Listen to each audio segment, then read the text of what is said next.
Assalamualaikum warahmatullahi wabarakatuh. Selamat pagi anak-anak. Hari ini kita belajar di tema 1, subtema 3, pembelajaran kedua. Sebelum memulai pelajaran, mari kita berdoa terlebih dahulu. Berdoa dimulai. Berdoa selesai. Kalian sudah belajar tentang hewan selama 1 minggu. Banyak hal yang kamu pelajari.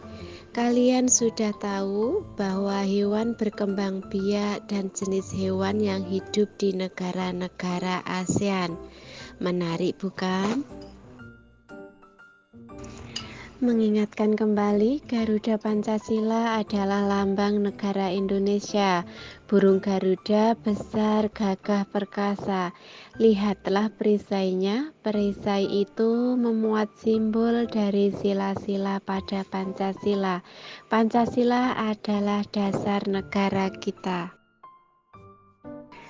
Kita juga sudah mempelajari Pancasila berasal dari 2 kata, yaitu panca dan sila.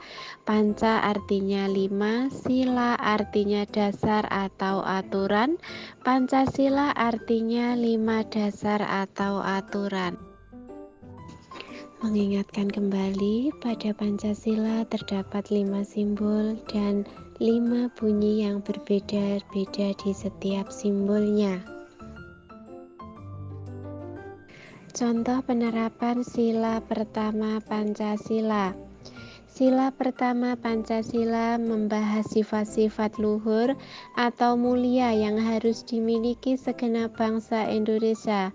Sila pertama Pancasila menganjurkan pemeluk agama masing-masing untuk menaati norma-norma kehidupan beragama yang dianutnya.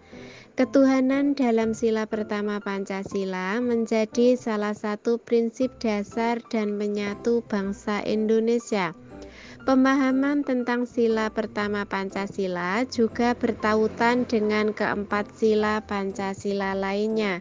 Di samping itu, sila pertama Pancasila juga mengandung nilai makna bahwa negara juga wajib menjamin kemerdekaan setiap warga negara tanpa diskriminasi untuk beribadah menurut agama dan kepercayaannya.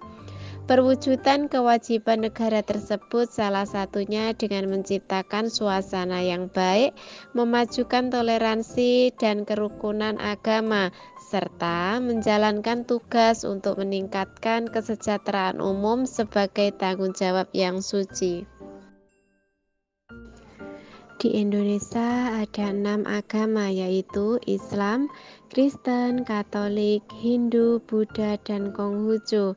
Contoh sila pertama yang dapat kita lakukan di rumah adalah beribadah bersama keluarga, berdoa bersama keluarga, berdoa sebelum makan, sebelum tidur, sebelum belajar, dan lain-lain.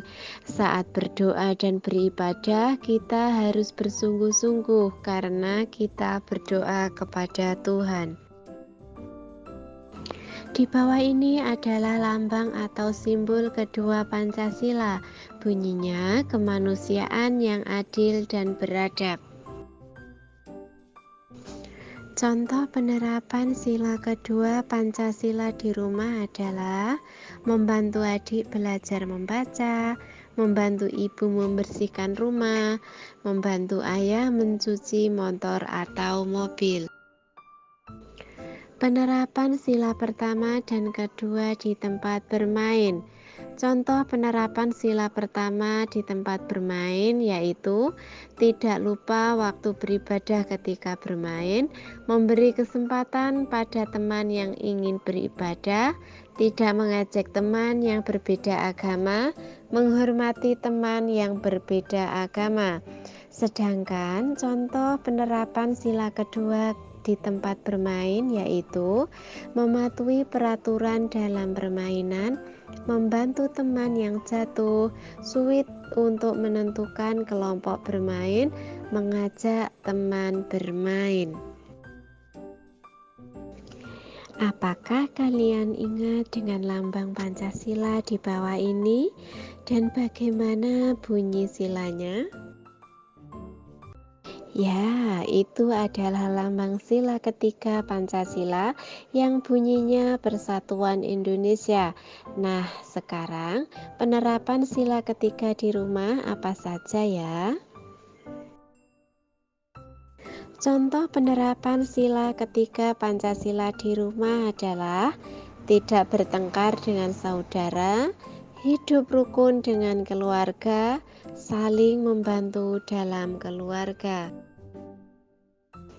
Contoh penerapan sila ketiga Pancasila dengan teman bermain yaitu bermain dengan teman dari berbagai suku dan agama, menjaga kekompakan dengan teman saat bermain, tidak mengejek teman yang kalah bermain, mau menerima kekurangan teman, dan tidak memilih-milih teman saat bermain. Musyawarah merupakan penerapan atau pengamalan sila keempat Pancasila. Masih ingatkah kalian lambang sila keempat dan bunyinya? Contoh penerapan sila keempat Pancasila di rumah yaitu menghormati pendapat orang lain, tidak memaksakan kehendak, musyawarah menentukan tempat wisata keluarga, musyawarah menentukan sekolah anak, dan menyelesaikan masalah keluarga dengan diskusi.